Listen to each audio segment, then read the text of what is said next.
Inilah Zili. Perempuan ini mengaku menjadi korban santet.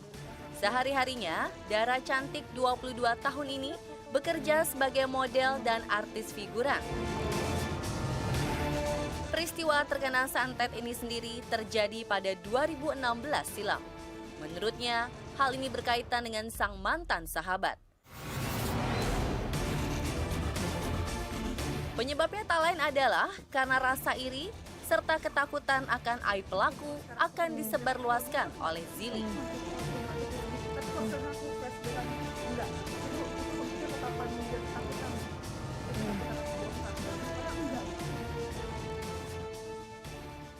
Awalnya itu di tahun 2012, aku mempunyai seorang sahabat. Dia bisa disebut hamil di luar nikah. Aku pinjam handphone dia. Dan di handphone dia tuh ada bekas history dia ketik pil aborsi murah. Oke, di situ berarti ada track recordnya dia itu sempat mencari pil aborsi murah. Iya, pas beres nonton itu dia masih bilang perut gue sakit. Saya pikir kita telat makan karena emang jamnya juga udah lewat jam makan siang. Oh yaudah kita balik lagi aja ke kosan. Kita balik kosan, nyampe di kosan dia duduk di kasur. Nggak lama setelah itu dia loncat ke karpet di bawah dan keluarlah darah dia semua. Aku di situ cuma panik kayak, wah apa nih?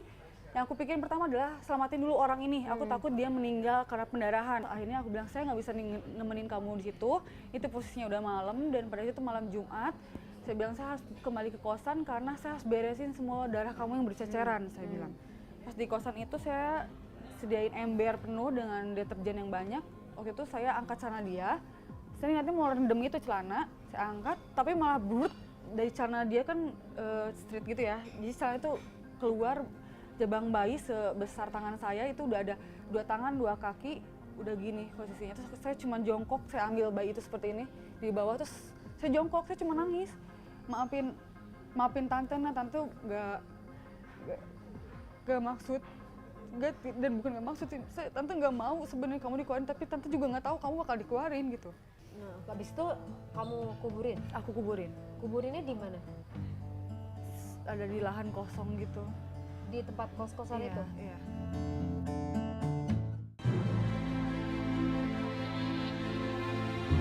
Zili marah, sang sahabat justru meninggalkan dirinya.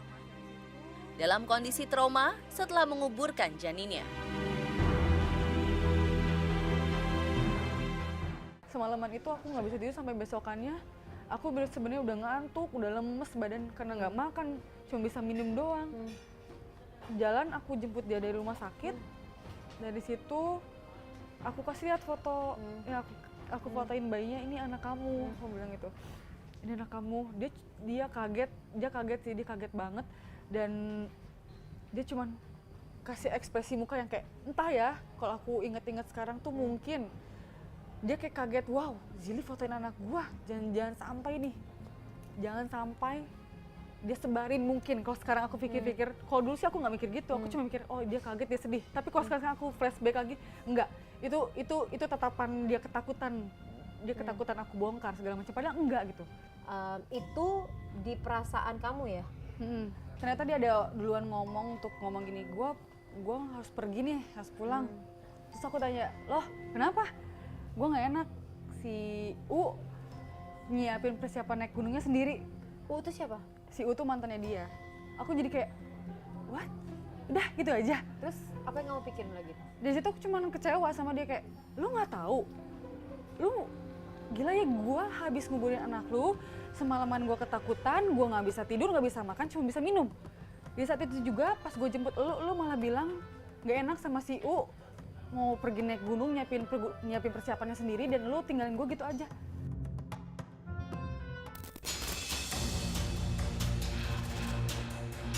Harus mengubur janin penuh darah, rasa bersalah dan gelisah selalu menghantui Zili setiap malam. Oke, sebelum 2016, abis itu pulang setiap hari, apa yang terjadi dengan kamu? Sejujurnya aku pindah tempat tinggal. Oh, langsung pindah besoknya? Iya. Kenapa? Karena aku ngerasa sempat ada sosok putih cewek gitu kayak datengin aku, cuman nggak tahu karena aku lagi parno atau apa, tapi aku ngerasa selalu ada. Kayak aku udah tutup lemari, dan lemari aku tuh nggak ada kuncinya. ini tiba-tiba kayak ada suara kunci yang goyang, tapi pas aku keluar dari kamar mandi nggak ada yang goyang. Peristiwa dari kejadian lompat temen kamu itu di jam berapa? Itu sudah maghrib. Oke. Seingat aku Dan sudah peristiwa kalau kejadian ketakutan itu muncul di jam yang hampir sama. maghrib. Iya, Dan selama seminggu itu terus-terusan terjadi. iya. Tak lama kemudian, Zili mulai sering demam setiap maghrib menjelang. Tak hanya itu saja, di kaki Zili juga muncul bilur-bilur yang kemudian berubah menjadi luka bakar.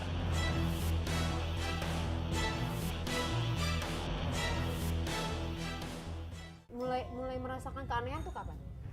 Akhir 2016. Nah, terus seperti apa? Karena udah pisah jauh sama dia, tapi beberapa kali dia sempat main ke unitku. Itu ada dia sempat masuk kamarku karena dia sempat ada nitip emas dia di aku.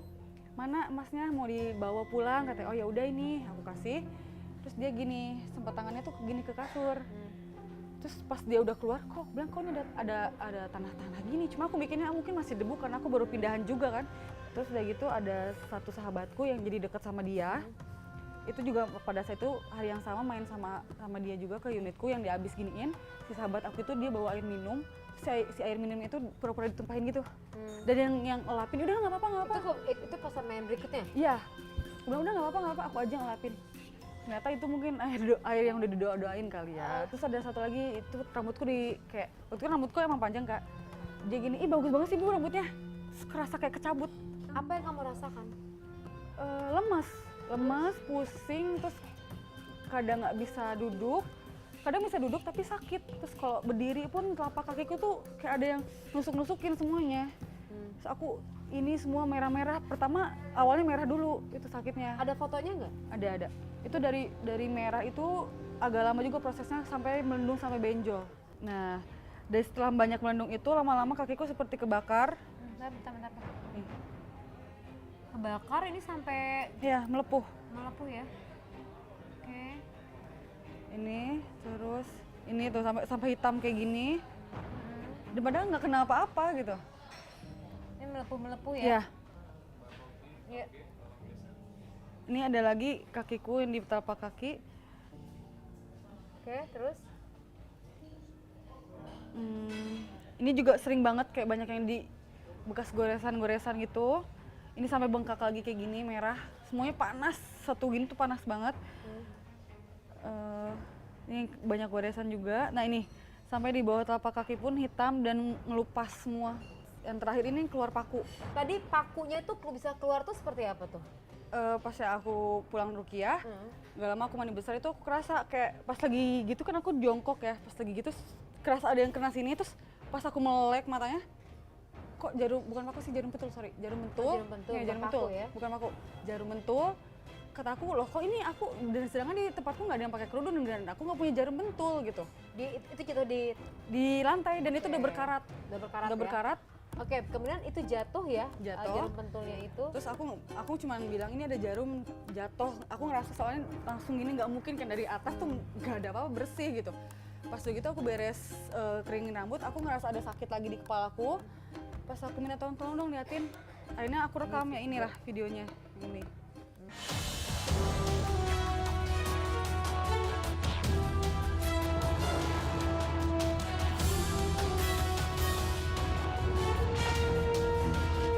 Zili semakin yakin ini semua terjadi karena ulah sang sahabat yang mengirimkannya kekuatan jahat. Hal ini didasari karena Zili kerap memimpikan sang sahabat tengah menyiksa dirinya.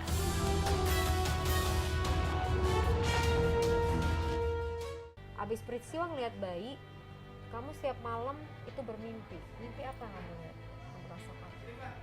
Yang paling terakhir yang paling aku ingat adalah pada saat itu aku disuruh sama papaku untuk jalan satu terowongan, dan terowongan itu satu desa, dan desa itu aku lihat semua orang nggak bisa lihat aku tapi aku bisa lihat mereka. Dan di situ juga aku melihat si orang tua si A ini pegang boneka namanya Zili dan dipukul sama potongan ranting pohon. Zili.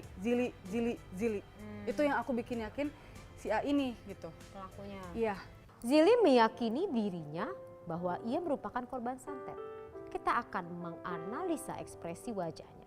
Apakah ia merupakan korban santet atau ternyata persoalannya secara psikologis.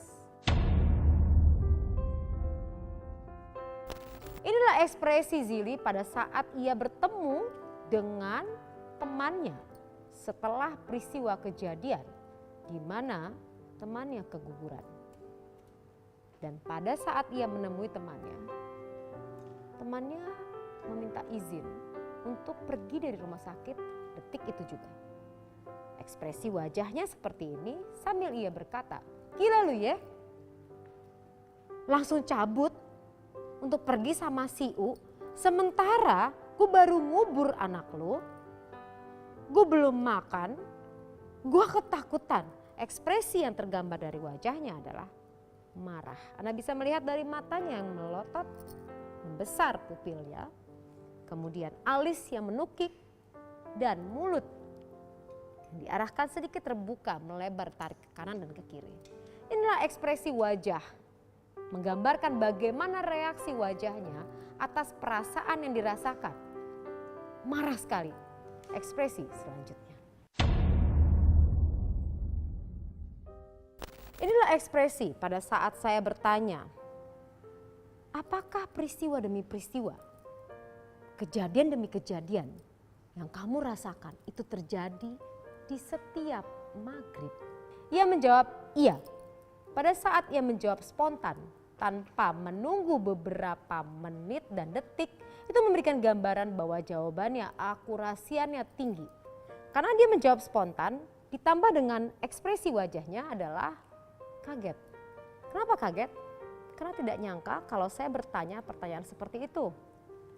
Dan pada saat ia kaget, kelihatan ketarik seperti ini, di saat bersamaan matanya melihat ke bawah, ini memberikan pengalaman emosional yang begitu dahsyat yang ia rasakan. Seperti yang disampaikan kepada saya, setiap maghrib ia panas badannya. Ingat ceritanya bahwa kejadian pertama kali itu pada saat menjelang maghrib. Dari analisa yang digambarkan tadi, ia tidak mengalami santet. Tapi ia mengalami persoalan disebut dengan psikosomatis.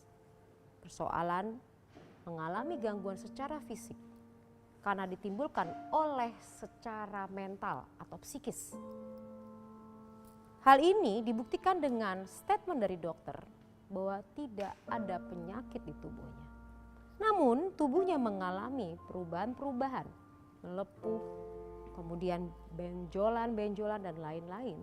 Itu dikarenakan bahwa dirinya tidak bisa mengelola imunitas tubuhnya karena fokus dan konsentrasi terhadap ketakutannya itu. Apa yang akan saya ungkap selanjutnya? Saksikan The Spot Reveal berikutnya.